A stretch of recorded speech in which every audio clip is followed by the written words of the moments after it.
Continuing production of The Open Mind has been made possible by grants from the Rosalind P. Walter Foundation, the Bluestein Family Foundation, the Joan Gans Cooney and Peter G. Peterson Fund, Carnegie Corporation of New York, the Malkin Fund, the May and Samuel Rudin Family Foundation, the Joanne and Kenneth Wellner Foundation, the Alfred P. Sloan Foundation, and from the corporate community, Mutual of America.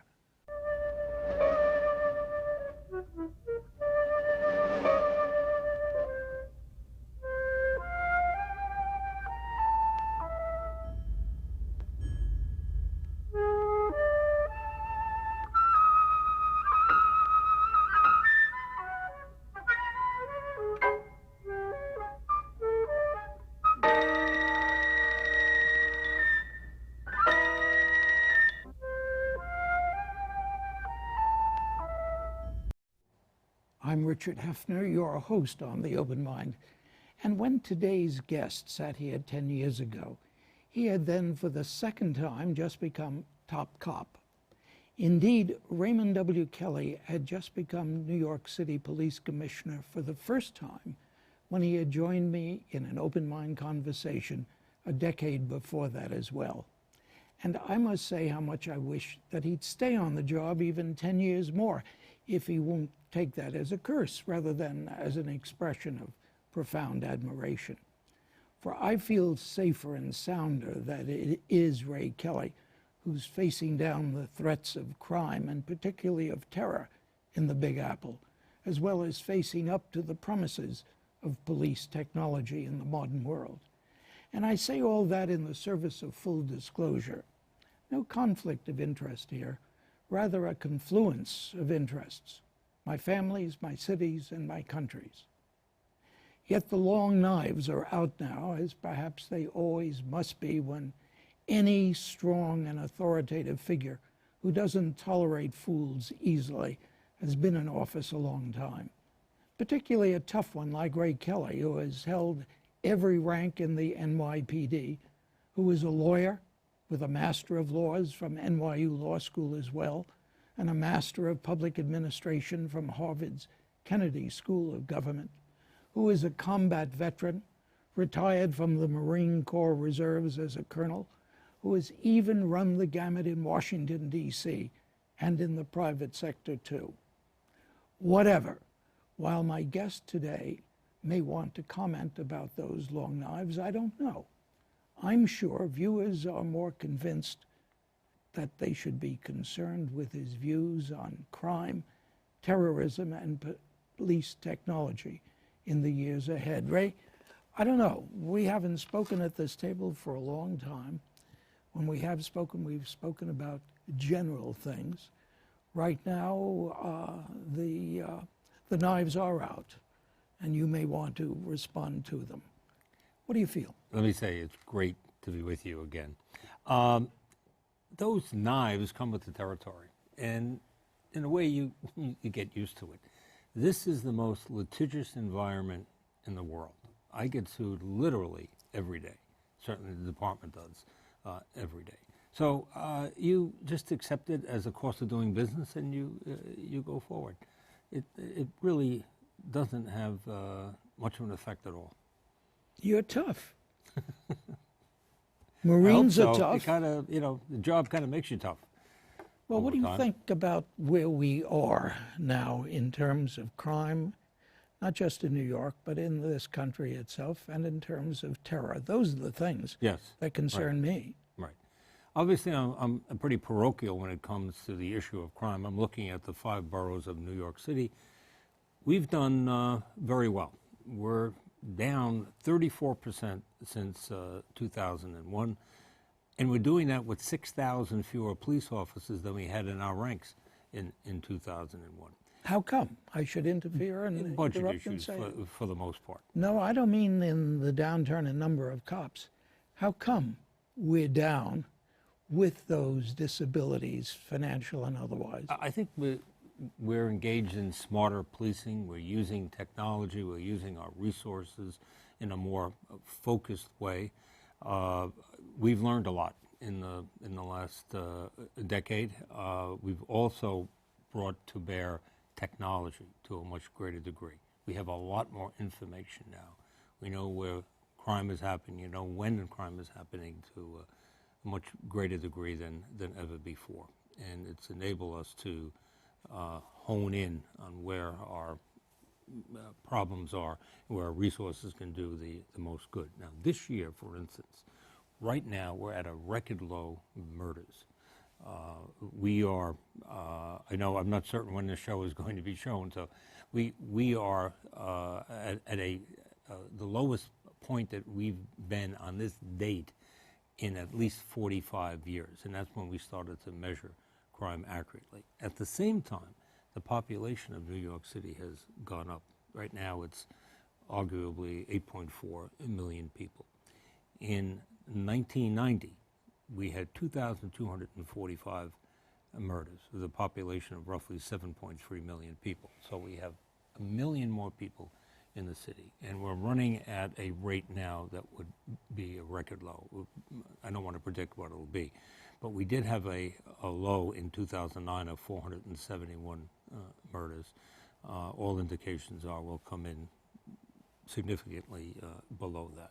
But what has technology got to do with this? Technology has a lot to do with. We have a lot more cameras, we didn't have any cameras in 1990. Now we have thousands of cameras that we're able to access. We have them to a certain extent in clusters. We have them in what we call the Low Manhattan Security Initiative.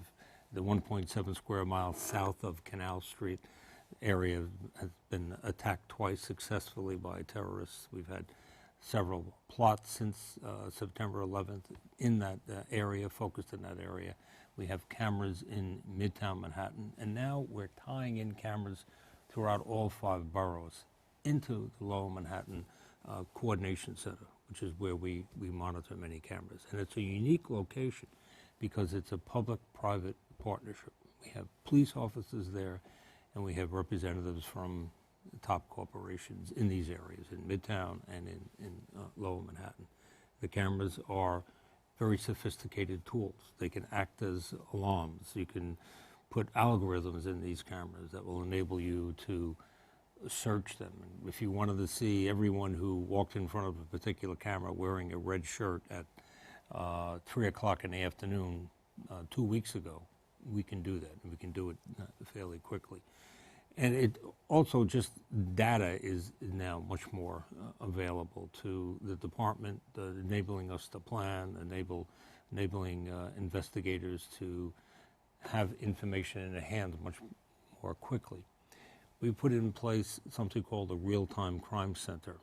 Doesn't really exist anywhere else, although some people use the name.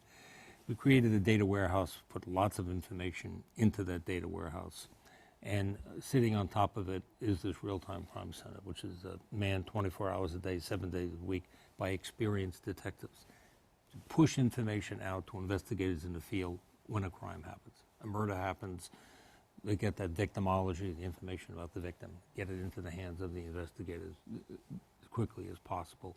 Who's on parole in the area? We have 10 years of 911 call data information that called into our system. There's just a lot more real-time information in the hands of police officers, certainly investigators, but police officers in the street, and we're trying to increase that every day. Ray, how do you deal with the people who find that to be, in one sense, not the result, the lowering of the crime rate, but the very fact of information, a horror story, that they're on camera? I'll tell you, those people, I think in this day and age, are really very few. The world has changed. You walk into a department store, your picture is taken 20 times. Arthur Goldberg said in 1968 in a Supreme Court decision that there's no expectation of privacy in the public domain. So that genie is out of the bottle. There's cameras everywhere. And you really, when it's polled, by the way, it usually shows about 80% support on the part of the public. So We don't hear those complaints anymore. If you want me to, You'll I'll make a complain. record of all the people who say to me, "You're going to have Ray Kelly there? Ask him about privacy. Ask him about those cameras." Yeah. Well, I think they're protecting the city. They're, as I say, they're in public areas, and I don't hear those complaints. The circles you travel in, up here, people may complain about it, but it is a fact of life. It's something we have to do to protect the city. Crime is down to record lows. One of the reasons is technology, and one of the aspects of technology, the cameras that are proliferating all over. You go to London, they have many more cameras than we have here. Paris, the same thing. So it's just the way the world is now, and will be only increasing in the future. Ray, let me ask this. In London, in Paris, in other countries, do we find, and I certainly accept your statement of statistics that 80% of people are not concerned about this because the payoff is safety, more safety. But the less privacy that goes with more safety, do other people deal with this more easily than we do? Let's take the 20%. The people who are saying to me, ask Kelly about the invasion of privacy. Are others taking that? They may not be talking about cameras. They may be talking about other aspects of what we're doing. But I don't believe it's an issue in the UK. I don't believe it's an issue in Paris. I was in Argentina, in Buenos Aires, 12 years ago. They had an elaborate array of cameras. Obviously, in Israel and Jerusalem, they have some sophisticated camera systems. So I don't think there is that much of resistance anymore to cameras. Maybe in terms of other technology, but I think that's sort of yesterday's issue. Well, what are the other technologies that? Well, on the complaints that you may hear, but I mean, obviously the issues about the eavesdropping, those sorts of things that happen in other countries, happen in the UK. Here, you clearly need a court order to do that, and we certainly adhere to the law in that regard. What's the wave of the future? More cameras, more what some people call invasion of privacy? Well, one of the things that we're looking at, and we looked at it with the Brits and with our own Department of Defense, is the terahertz technology, it's called. We all emit a certain radiation, it's called terahertz. And what we were looking for is some device that would help us identify someone wearing a gun or a suicide vest, a bomb vest, which the DOD was looking at. So we've worked on this for a few years. It's got a ways to go, but the technology is out there where you can see a person, in sort of a green light fashion, and you can see the outline of a gun. In other words, the terahertz does not come through, or the radiation does not come through the weapon. So you can see the form of a weapon. Now, we have worked with this. Right now, the current device is way too big, and it doesn't have the range that we like. But we know what cell phones look like 20 years ago. So, we're hopeful that this would enable us in certain situations to spot someone with a weapon. Now, there are legal concerns, legal issues here. Our legal folks are aware of this, looking at it, and the technology is not there yet. But that's something that. How do you see it being used? Well, it could be used in areas where you have violence, shootings, that sort of thing. Maybe gangs are coming together, or talking about having fights. We might be able to use this to disarm people, identify someone carrying a gun, you rise to a level of reasonable suspicion, you'd be able to go right to that person who was carrying a gun instead of stopping and questioning other people. Reasonable suspicion. Reason is used by individuals. Do you feel sanguine about the ability of your individual cops to use that reason? It is a well-established principle in the law. Police have been using it for a very long time. It's another, I think, 1968 Supreme Court decision. It was about a year in the Supreme Court, Terry versus Ohio, which gave authorization, you might say, for officers to do this. It's also codified in our criminal procedure law. You're talking about stop and question and sometimes frisking. Or stop and use this machine that you're talking Well, stop about. and using the machine. The machine is sort of like the next step where it would develop reasonable suspicion just on its own. And again, this is emerging technology. There's certainly some uncharted water here. The legal issues have to be ironed out and addressed. But you asked me what's coming down the pike, and I see that as something that is going to happen when I couldn't tell you exactly. What other kinds of technologies are you hoping to develop or see developed? Well, one of the things that has just been passed in Washington, which is a miracle in and of itself. To get anything passed? Is the D block. It's sort of a increase in bandwidth or radio frequencies for public safety, for both police and fire. It's sort of a arm wrestle between the private sector and the government to use this spectrum, and the government is now going to be able to use it to have a much better communications for first responders, public safety first responders, fire, police, EMS. And that will enable us to put a lot more information in the hands of police officers.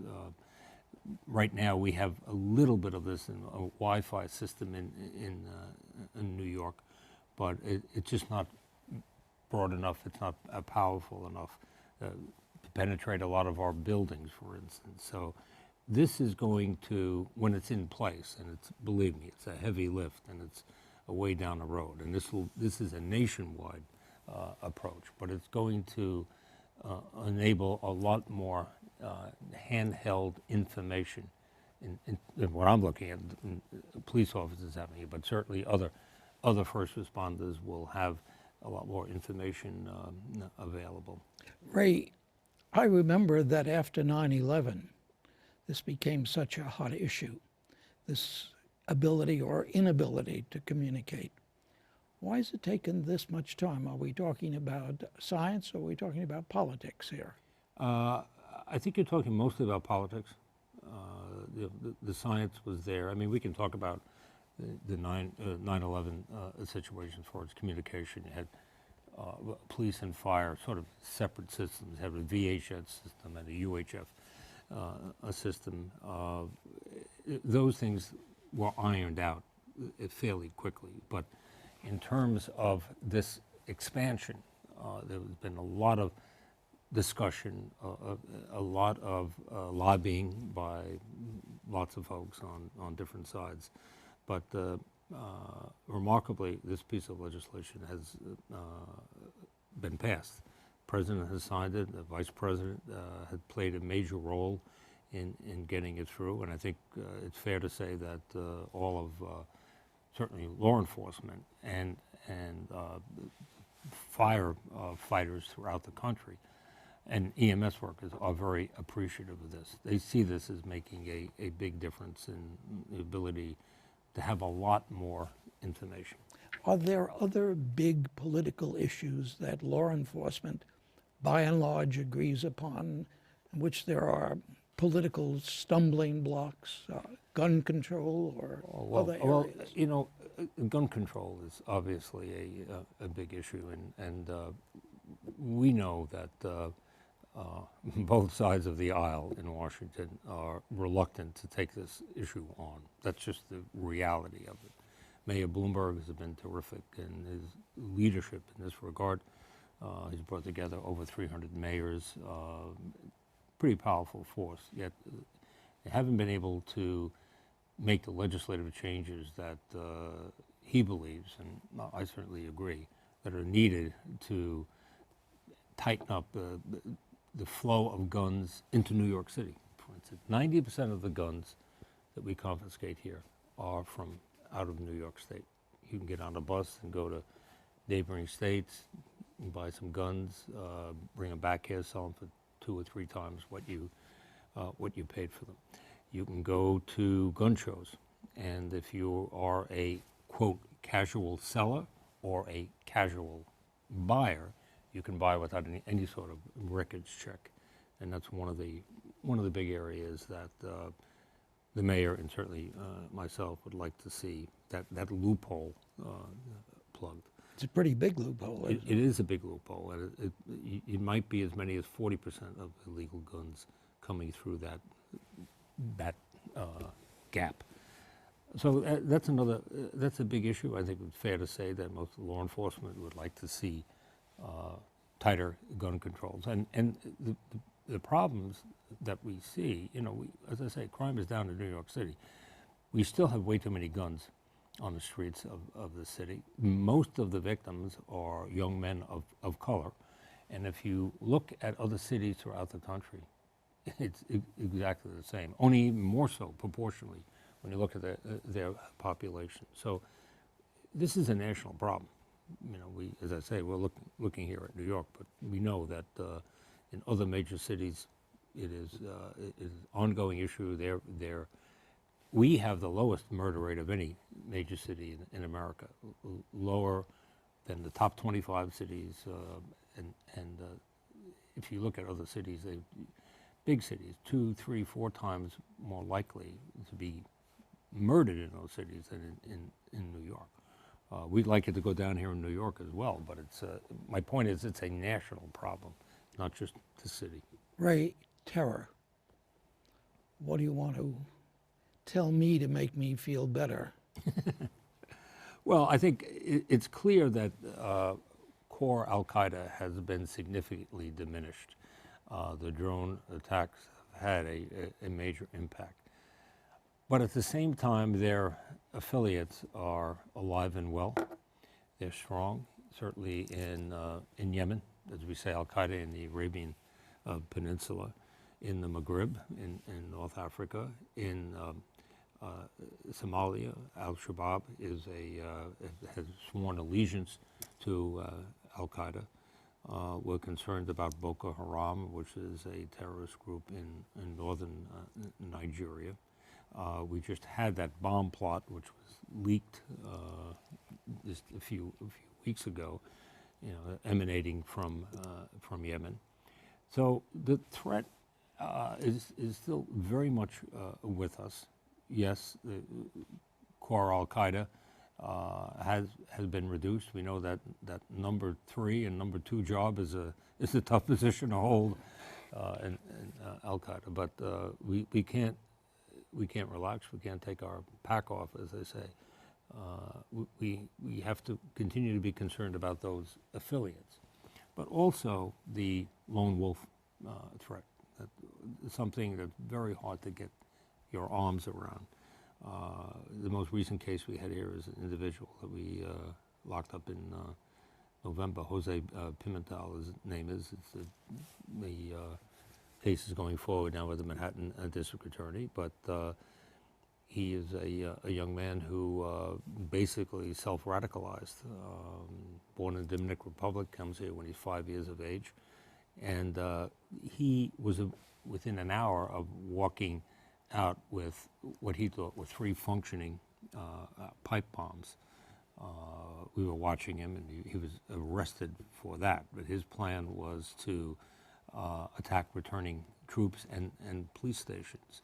And he learned how to make these bombs by looking at Inspire magazine, which is something Anwar Awlaki who was killed on September 30th, last September 30th, in a drone attack, and Samir Khan, who was also killed, put on the internet. And it was a step-by-step method to put these bombs together. That information is out there. It's available right now.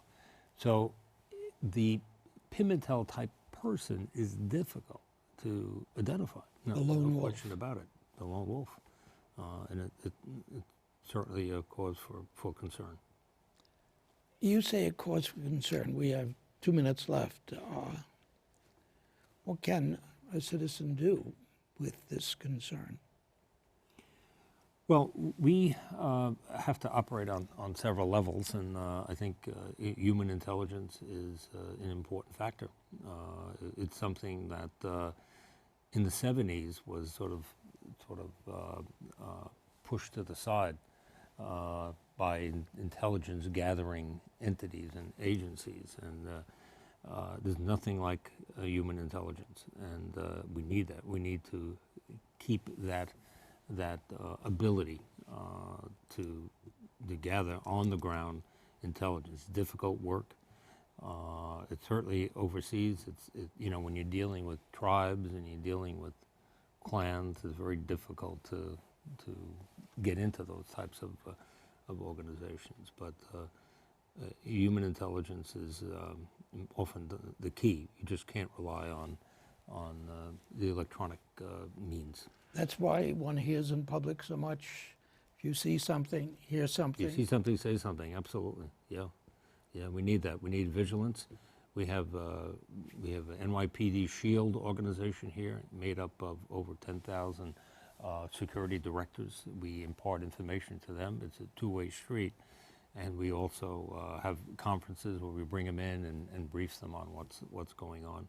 It's a force multiplier for the police department, the government in general. As my wife says, and I echo it, we feel safer to know that Ray Kelly is police commissioner. Thanks for joining me again Great today. to be with you, Richard. And thanks too to you in the audience. I hope you join us again next time. And meanwhile, as another old friend used to say, good night and good luck. And do visit the Open Mind website at 13.org/openmind to reprise this program online right now, or to draw upon our archive of 1,500 or so other Open Mind and related programs. That's 13.org/openmind.